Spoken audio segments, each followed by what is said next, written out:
தாய் வீடு April 2026 Iran மீதான தாக்குதல். உலக ஆதிக்கத்தை தக்கவைக்கும் நடவடிக்கைகளின் ஒரு கட்டம். எழுதி வாசிப்பவர் ரவீந்திரன் துரைசிங்கம். ஈரானில் 1979 ஆண்டு நடந்த இஸ்லாமிய புரட்சிக்கு பிறகு அரசியல் சுதந்திரம் மற்றும் மனித உரிமைகள் தொடர்பாக பல கட்டுப்பாடுகள் இருந்தது என்பது உண்மை.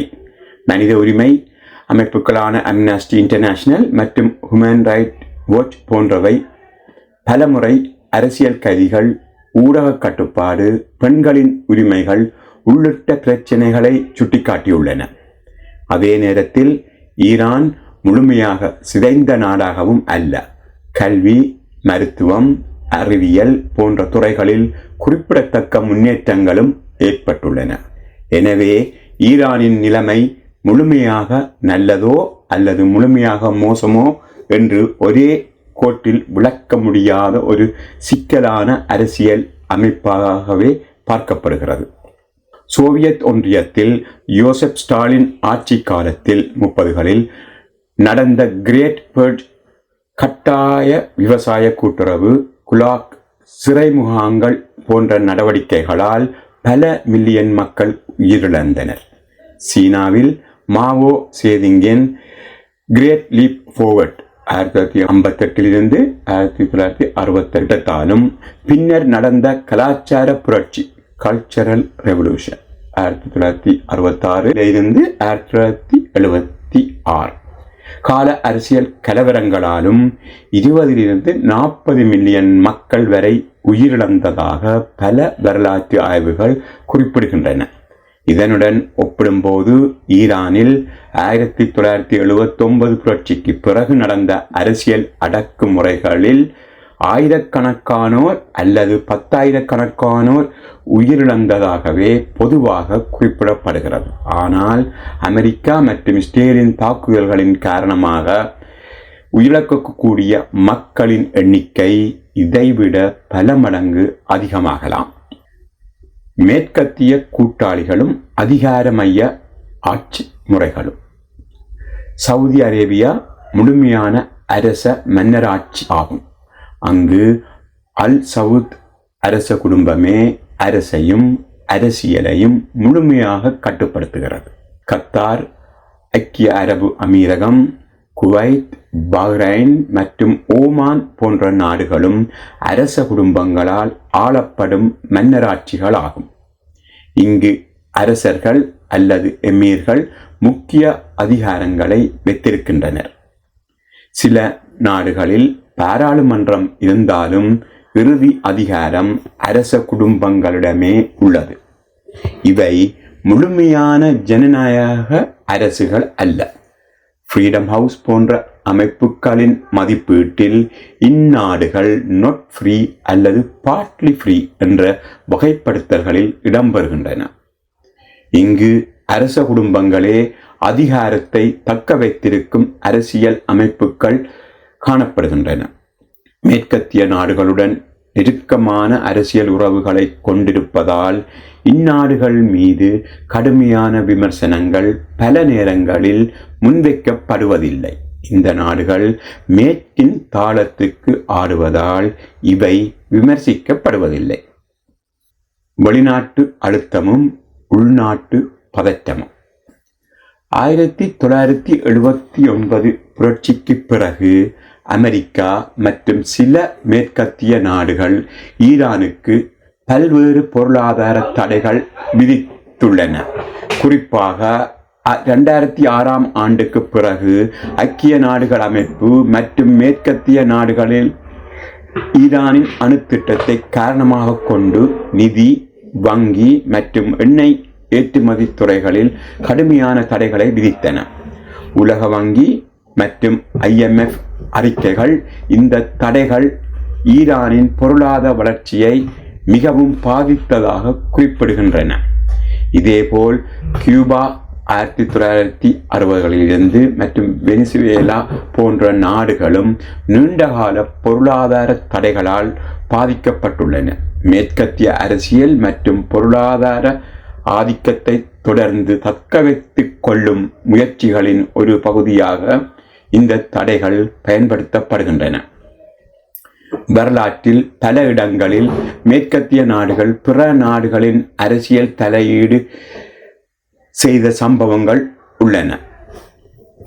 உதாரணமாக 1953 ஆண்டு ஈரானில் பிரதமர் மொசாதெக் தலைமையிலான அரசை CIA மற்றும் MI6 ஆதரவு கொண்ட நடவடிக்கையால் கவிழ்த்த சம்பவம் பல வரலாற்று ஆய்வுகளில் குறிப்பிடப்பட்டுள்ளது. லத்தீன் அமெரிக்கா மற்றும் மத்திய கிழக்கு மற்றும் ஆப்பிரிக்கா போன்ற பகுதிகளில் குளிர்போர் காலத்தில் பல அரசியல் தலையீடுகள் நடந்ததாக வரலாற்று பதிவுகள் கூறுகின்றன. மேற்கத்திய நாடுகளின் அரசியல் கோட்பாடுகளுடன் இணங்காத அல்லது அவர்களின் ஆதிக்கத்திற்கு உட்படாத அரசுகள் இருந்த இடங்களில் இத்தகைய தலையீடுகள் நடைபெற்றதாக பல ஆய்வுகள் குறிப்பிடுகின்றன. சர்வதேச அரசியலில் பெரிய சக்திகள் தங்களின் அரசியல் மற்றும் பொருளாதார நலன்களுக்கு ஏற்ப பிற நாடுகளுக்கு அழுத்தம் கொடுப்பது புதிதானது அல்ல. மேற்கத்திய நாடுகளின் அரசியல் மற்றும் பொருளாதார கோட்பாடுகளுடன் இணங்காத நாடுகளுக்கு பொருளாதார தடைகள், தூதரக அழுத்தம் மற்றும் அரசியல் தனிமைப்படுத்தல் போன்ற நடவடிக்கைகள் மேற்கொள்ளப்பட்டுள்ளன. இந்த சூழலில் சில அரசுகள் வெளிநாட்டு அழுத்தங்களை எதிர்கொள்வதற்காக உள்நாட்டில் கட்டுப்பாடுகளை அதிகரிப்பதும் பாதுகாப்பு நடவடிக்கைகளை கடுமைப்படுத்துவதும் நடைபெறுகிறது. அதே நேரத்தில் பொருளாதார தடைகள் பொதுமக்களின் வாழ்வாதாரத்தை பாதித்து அரசுகளுக்கு எதிராக மக்களிடையே அதிருப்தியை உருவாக்குகின்றன. இதனால் வெளிநாட்டு அழுத்தம், உள்நாட்டு அரசியல் பதற்றம் மற்றும் மக்கள் எதிர்ப்பு ஆகியவற்றை சமாளிக்க சில நாடுகள் மேற்கத்திய நாடுகளின் அரசியல் தாளத்துக்கு இணங்க வேண்டிய சூழலும் உருவாகிறது. இராணுவ தலையீட்டின் விளைவாக ஈராக், லிபியா, ஆப்கானிஸ்தான் உதாரணங்கள். ஈராக் 2003 லிபியா 2011 ஆப்கானிஸ்தான் 2001 போன்ற இடங்களில் மேற்கத்திய இராணுவ தலையீடுகள் நடந்த பின் நீண்டகால அரசியல் குழப்பங்கள் ஏற்பட்டுள்ளன. இந்த நாடுகளில் அரசியல் நிலைமை பல ஆண்டுகள் நிலைநிறுத்தப்படாமல் இருந்தது என்பது சர்வதேச ஆய்வுகளில் குறிப்பிடப்படுகிறது. இதனால் இராணுவ தாக்குதல் மூலம் ஜனநாயகம் உருவாகுமா என்ற கேள்வி தொடர்ந்து எழுகிறது. நடக்காத ஒன்று நடக்கும் என்ற வாக்குறுதிகளை முன்வைத்து நடத்தப்படும் இந்த தாக்குதல்களின் பின்னணியில் வேறு அரசியல் நோக்கங்களும் இருக்கலாம் என்கிற விமர்சனங்களும் முன்வைக்கப்படுகின்றன. இன்றைய உலக அரசியலில் தகவல் போர், இன்ஃபர்மேஷன் போர் மிகவும் முக்கியமான கருவியாக உள்ளது. மேற்கத்திய அரசுகள் மற்றும் ஊடகங்கள் ஒரு போரை பயங்கரவாதம், மதவரி அல்லது சுதந்திரத்திற்கான போராட்டம் என்று விளக்கி பொதுமக்களின் ஆதரவை பெற முயற்சிக்கின்றன. அதேபோல் வெளிநாடுகளில் வாழும் சில புலம்பெயர் ஈரானியர்கள் சமூக ஊடகங்களில் ஆட்சி மாற்றம் ஏற்பட்டால் உடனே சுதந்திரமும் ஜனநாயகமும் உருவாகும் என்று கூறி மகிழ்ச்சியை வெளிப்படுத்துகின்றனர். ஆனால் வரலாற்றில் ஈராக் மற்றும் லிபியா போன்ற நாடுகளில் நடந்த நிகழ்வுகள் காட்டியது என்னவென்றால், வெளிநாட்டு இராணுவ தலையீட்டுக்கு பிறகு ஜனநாயகம் உடனடியாக உருவாகாமல் அரசியல் குழப்பமும் உள்நாட்டு மோதல்களும் அதிகரித்ததே என்பதாகும். தகவல் போர். ஒரு நாட்டில் பெரும்பாலான மக்கள் வெளிநாட்டு சக்திகளுக்கு ஆதரவு செய்கிறார்கள் என்ற கூற்று வரலாற்றில் அரிதாகவே இருக்கிறது. அரசுக்கு எதிராக சில அரசியல் இயக்கங்கள், வெளிநாட்டில் வாழும் புலம்பெயர் அமைப்புகள் மற்றும் சில எதிர்ப்பு குழுக்கள் இருந்தாலும் முழு சமூகமே ஒரே திசையில் நகர்கிறது என்று கூறுவதற்கு உறுதியான ஆதாரங்கள் இல்லை. வரலாற்றில் இலங்கையின் உள்நாட்டு போரில் 30க்கும் மேற்பட்ட தமிழ் ஆயுத இயக்கங்கள் உருவானது போல ஒரு நாட்டின் மத்திய அரசு பலவீனப்படுத்தப்பட்டால் பல்வேறு இன அரசியல் மற்றும் பிராந்திய அடிப்படையிலான ஆயுத குழுக்கள் உருவாகும் அபாயம் உள்ளது. அதனால் ஈரான் போன்ற பெரிய மற்றும் பல்வேறு சமூக அமைப்புகள் கொண்ட நாட்டில் அரசியல் அமைப்பு திடீரென சிதைந்தால் ஒரே இயக்கம் ஆட்சி பிடிப்பதற்கு பதிலாக பல நூற்றுக்கணக்கான ஆயுத குழுக்கள் உருவாகும் அபாயம் உள்ளது. மேற்குக்கு எதிரான அரசியல் மற்றும் பொருளாதார கூட்டணிகளில் உள்ள கியூபா, வெனிசுவேலா மற்றும் ஈரான் போன்ற நாடுகள் மீது மேற்கத்திய நாடுகள் விதிக்கும் பொருளாதார தடைகள், அரசியல் அழுத்தங்கள், இராணுவ அச்சுறுத்தல்கள் மற்றும் கடுமையான விமர்சனங்கள் மனித உரிமை அல்லது ஜனநாயக காரணங்களுக்காக மட்டுமல்ல, உலக அரசியல் மற்றும் பொருளாதார ஆதிக்கத்தை தொடர்ந்து தக்க வைத்துக் கொள்ளும் முயற்சிகளின் ஒரு பகுதியாகவும் உள்ளது. குளிர்போர் காலத்திலிருந்து இன்று வரை அமெரிக்கா மற்றும் அதன் கூட்டாளிகள் தங்களுக்கு எதிரான அரசியல் அல்லது பொருளாதார மாதிரிகளை கொண்ட நாடுகளை தனிமைப்படுத்தும் கொள்கையை பயன்படுத்தியுள்ளனர். இதன் மூலம் தங்களின் உலகளாவிய அரசியல், பொருளாதார மற்றும் பாதுகாப்பு அமைப்புகளின் மேலாதிக்கத்தை தக்க வைத்து வந்துள்ளனர். சுயநிர்ணய உரிமை. ஒரு நாட்டின் சுய நிர்ணய உரிமை நடைமுறையில் அந்த நாட்டின் விருப்பத்தால் மட்டும் தீர்மானிக்கப்படுவதில்லை. உலக அரசியலில் ஆதிக்கம் செலுத்தும் அதிகார மையங்களின் தாக்கத்தாலும் அது நிர்ணயிக்கப்படுகிறது. தற்போதைய உலக அமைப்பில் மேற்கத்திய நாடுகளே முக்கிய அதிகார மையமாக இருப்பதால் பல நாடுகளின் அரசியல் மற்றும் பொருளாதார தீர்மானங்கள் அந்த ஆதிக்கத்தின் கீழ் பாதிக்கப்படுகின்றன. எனவே இந்த ஒரே மைய ஆதிக்கம் குறைந்து பல அதிகார மையங்கள் உருவாகும் பல்துருவ முல்டிபோலார் உலக அமைப்பு உருவானால் சிறிய மற்றும் நடுத்தர நாடுகளுக்கு தங்கள் சுயநலன்களையும் சுயநிர்ணய உரிமைகளையும் பாதுகாக்க அதிக வாய்ப்புகள் கிடைக்கும். அமெரிக்காவும் இஸ்ரேலும் ஈரான் மீது நடத்தும் தாக்குதல்களுக்கு அவர்கள் முன்வைக்கும் முக்கிய காரணம் பாதுகாப்பு அச்சுறுத்தலை நீக்குவது அல்லது மத்திய கிழக்கில் நிலைத்தன்மையை ஏற்படுத்துவது என்பதாக கூறப்படுகிறது. ஆனால் நடைமுறையில் இந்த நடவடிக்கைகள் ஒரு நாட்டின் அரசியல் அமைப்பை மாற்றி மேற்கத்திய நலன்களுக்கு ஏற்ப செயற்படும் அரசை உருவாக்குவதற்கான முயற்சியாகவே தெரிகிறது. ஆட்சி மாற்றம் என்ற இந்த கொள்கை புதிய ஒன்றல்ல.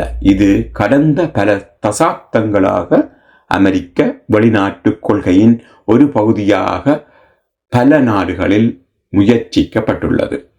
அரசியல் சீர்குலைவு, உள்நாட்டு போர்கள்.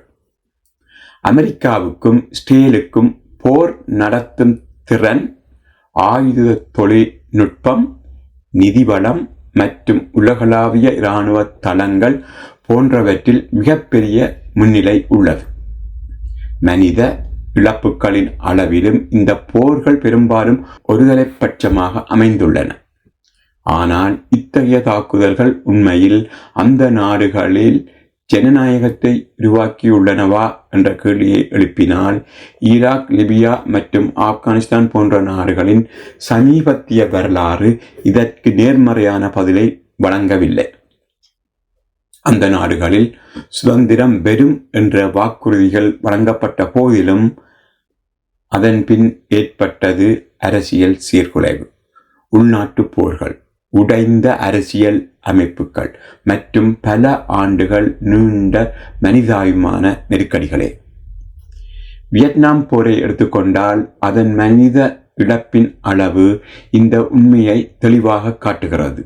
சுமார் 20 ஆண்டுகள் நீண்ட அந்த போரில் அமெரிக்கா சுமார் 58,000 வீரர்களை இழந்தது. அதே நேரத்தில் வியட்நாம் தரப்பில் படையினரும் பொதுமக்களும் சேர்த்து சுமார் 30 லட்சம் பேர் உயிரிழந்தனர். இதனால் அந்த போர் ஒரு இராணுவ மோதல் மட்டுமல்ல, ஒரு நாட்டின் சமூகமும் மனித வாழ்வும் மிகப்பெரிய அளவில் சிதைந்த பேரழிவாகவும் வரலாற்றில் நினைவு கூறப்படுகிறது. அசமச்சீர் இராணுவ அமெரிக்காவுக்கும் ஈரானுக்கும் இடையிலான இராணுவ சக்தியை ஒப்பிட்டு பார்க்கும்போது அது ஓர் சமச்சீர் என்ற நிலை என்பதை காட்டுகிறது. தொழில்நுட்பம், விமானப்படை, கடற்படை, செயற்கைக்கோள் கண்காணிப்பு மற்றும் உலகளாவிய இராணுவ தளங்கள் போன்றவற்றில் அமெரிக்கா உலகின் மிகப்பெரிய இராணுவ சக்தியாக உள்ளது. அதே நேரத்தில் ஈரான் இந்த அளவிலான பாரம்பரிய இராணுவ திறனை கொண்டிருக்கவில்லை. இதனால் ஈரான் நேரடி போரை விட ஏவுகணைகள், ட்ரோன்கள், கடல்வழி தடுப்பு, பிராந்திய கூட்டாளிகள் மற்றும் கொரில்லா போர் போன்ற சமச்சீர் போர் முறைகள் மூலம் தன் எதிரியை சமநிலைப்படுத்த முயல்கிறது. வியட்நாம் போரில் பல மில்லியன் வியட்நாமியர்கள் உயிரிழந்த போதிலும் அமெரிக்காவின் உள்நாட்டு பாதிப்பு ஒப்பீட்டளவில் மிக குறைவாக இருந்த போதிலும் உலக வரலாறு அந்த போரின் முடிவை வியட்நாம் வெற்றி என்று பதிவு செய்கிறது. இதே போன்ற நிலை ஈராக், லிபியா மற்றும் ஆப்கானிஸ்தான் போன்ற நாடுகளிலும் காணப்பட்டது. இராணுவ ரீதியில் மிகப்பெரிய சக்தி இருந்த போதிலும் அரசியல் மற்றும் சமூக ரீதியில் அந்த போர்களின் முடிவுகள் எதிர்பார்த்த நிலைத்தன்மையை உருவாக்கவில்லை. ஆக்கிரமிப்பு எதிர் பாதுகாப்பு நடவடிக்கைகள். இந்த தாக்குதல்கள் உலக சட்டத்துக்கும் சர்வதேச ஒப்பந்தங்களுக்கும் முரணாக நடந்துள்ளன என்ற குற்றச்சாட்டுகளும் முன்வைக்கப்படுகின்றன. அதே நேரத்தில் மேற்கத்திய ஊடகங்களில் இந்த நிகழ்வுகள் பெரும்பாலும் பாதுகாப்பு நடவடிக்கை என்ற கோணத்தில் மட்டுமே விளக்கப்படுகின்றன. உதாரணமாக, ரஷ்யா உக்ரைனில் நடத்திய நடவடிக்கைகள் ஆக்கிரமிப்பு என்று வர்ணிக்கப்படும் போது, இஸ்ரேல் லெபனானில் அல்லது பிற நாடுகளில் நடத்திய நடவடிக்கைகள் பாதுகாப்பு நடவடிக்கைகள் என விவரிக்கப்படுகின்றன. இந்த மொழி வேறுபாடு உலக அரசியல் விளக்கங்களில் இரட்டை அளவுகோல்கள் பயன்படுத்தப்படுகின்றன என்ற விமர்சனத்துக்கு இடமளிக்கிறது. அமெரிக்க அதிபர் டொனால்ட் ட்ரம்ப் ஈரானின் எதிர்கால அரசியல் அமைப்பில் அமெரிக்கா பங்கு பெற வேண்டும் என்றும் ஈரான் மக்கள் தங்கள் நாட்டை மீண்டும் கைப்பற்ற வேண்டும் என்றும் கூறியதாக தகவல்கள் வெளியாகியுள்ளன. இஸ்ரேல் தலைமைத்துவம் ஈரானின் இராணுவ திறனை முழுமையாக அளிக்க வேண்டும் என்று அறிவித்துள்ளது. இந்த பேச்சுக்கள் ஒரு நாட்டின் அரசியல் எதிர்காலத்தை வெளிநாட்டு சக்திகள் தீர்மானிக்கலாம் என்ற எண்ணத்தை வெளிப்படுத்துகின்றன. காசா முறை. அதே நேரத்தில் மேற்கத்திய நாடுகள் தங்களை கருத்து சுதந்திரம், ஜனநாயகம் மற்றும் மனித உரிமைகளின் பாதுகாவலர்கள் என்று கூறிக்கொண்டாலும் நடைமுறையில் அந்த சுதந்திரம் பல நேரங்களில் ஒரே திசையில் மட்டுமே செயற்படுகிறது. அமெரிக்கா அல்லது இஸ்ரேல் நடத்தும் போர்களை ஆதரிப்பவர்கள் ஜனநாயகத்தை பாதுகாக்கிறவர்கள் என்று பாராட்டப்படுகிறார்கள். ஆனால் அதே போர்களை விமர்சிப்பவர்கள் உடனே தீவிரவாத ஆதரவாளர்கள் அல்லது வெளிநாட்டு பிரச்சாரத்தின் கருவிகள் என்று குற்றம் சாட்டப்படுகின்றனர். அமெரிக்கா தற்போது தெஹ்ரானுக்கு காசா முறையை பயன்படுத்துகிறது என்ற குற்றச்சாட்டுகளும் எழுகின்றன. சில நாட்களுக்கு முன்பு வரை ஈரானில் நடந்த போராட்டங்களை மனித உரிமை கோணத்தில் பேசிக்கொண்டிருந்த அரசியல் மற்றும் ஊடக அமைப்புகள் இப்போது அதே நாட்டின் மீது கடுமையான இராணுவ நடவடிக்கைகளை ஆதரிக்கின்றன. இதனால் மனித உரிமை பற்றிய அந்த அக்கறை உண்மையானதா அல்லது அரசியல் நோக்கத்துக்கான கருவியா என்ற கேள்வி எழுகிறது. நாம் வெறுக்க வேண்டும் என்று தொடர்ந்து பிரச்சாரம் செய்யப்படும் நாடுகளில் ஏதாவது ஒன்று 160 பள்ளி மாணவிகளை கொண்டிருந்தால் உலக ஊடகங்கள் அதை எவ்வளவு பெரிய சலசலப்புடன் எடுத்துரைத்திருக்கும் என்பதை கற்பனை செய்து பார்க்கலாம். ஆனால் தற்போதைய போரில் பல ஊடகங்கள் மனிதாபிமான பார்வையை விட போரை நியாயப்படுத்தும் கதைகளை முன்னிலைப்படுத்துகின்றன. எதிரியாக வர்ணிக்கப்பட்ட மக்களுக்கான இரக்கம் அந்த கதைகளில் இடம்பெறுவதில்லை. பொதுமக்கள் உயிரிழப்பு. அமெரிக்காவும் இஸ்ரேலும் ஈரானில் நடத்தும் விமான தாக்குதல்கள் பல இடங்களில் இராணுவ இலக்குகளை தாண்டி குடியிருப்பு பகுதிகள், மருத்துவமனைகள், பள்ளிகள் மற்றும் தெஹ்ரானின் மெஹ்ராபாத் சர்வதேச விமான நிலையம், அருகிலுள்ள பகுதிகளையும் பாதித்துள்ளதாக தகவல்கள் வெளியாகின்றன. இந்த தாக்குதல்களில் பொதுமக்கள் இழப்புகள் அதிகரித்து வருகின்றன. ஆரம்பத்தில் கூறப்பட்ட ஆட்சி மாற்றம் இலக்கை அடைய முடியாத நிலையில் ஈரானை பயமுறுத்தி சரணடைய செய்வதற்கான அழுத்த போராக இந்த மோதல் மாறி வருகிறது. அமெரிக்க அதிபர் டொனால்ட் ட்ரம்ப் ஈரானின் அடுத்த தலைவரை தேர்வு செய்வதில் தானும் நேரடியாக பங்கு பெற வேண்டும் என்று கூறியதாக தகவல்கள் வெளியாகியுள்ளன. இதை அவர் வெனிசுவேலாவில் நடந்த அரசியல் மாற்றத்துடன் ஒப்பிட்டுள்ளார். இது ஜனநாயகத்தை முன்னேற்றுவது என்ற பெயரில் ஒரு நாட்டின் தலைவர்களை கடத்தி அல்லது கொன்று பின்னர் அந்த நாட்டில் அமெரிக்காவிற்கு கீழ்ப்படிதலாக இருக்கும் தலைவர்களை நிறுவுவது போன்ற அரசியல் நடைமுறையை நினைவூட்டுகிறது. ஈரானின் இருப்பு. ஈரானின் ஏவுகணை திறனை அழிக்க போரை தொடங்குவது மிகவும் ஆபத்தான நடவடிக்கையாகும். ஏனெனில் ஈரான் இதுவரை தன் பாதுகாப்பை பாரம்பரிய இராணுவ தடுப்பு திறன், ஏவுகணைகள் மற்றும் பிராந்திய கூட்டாளிகள் மூலம் காக்க முடியும் என்ற நம்பிக்கையிலேயே அணு ஆயுதம் தேவையில்லை என்று கூறி வந்தது. ஆனால் அந்த பாரம்பரிய பாதுகாப்பு திறனை வெளிநாட்டு தாக்குதல்கள் முறியடித்தால் ஒரு பெரிய நாடான ஈரான் தனது இருப்பே அச்சுறுத்தப்படுகின்றது என்ற உணர்வில் இறுதி பாதுகாப்பு என அணு ஆயுதத்தை தேட வேண்டிய நிலைக்கு நிர்பந்திக்கப்படலாம். ஒரு நாட்டின் அனைத்து பிரச்சனைகளுக்கும் ஒரே மனிதர் காரணம் என்றும் அந்த கெட்ட மனிதரை அகற்றினால் அமைதி மற்றும் ஜனநாயகம் தானாக உருவாகும் என்றும் கருதுவது மிகவும் எளிமையான அணுகுமுறையாகும்.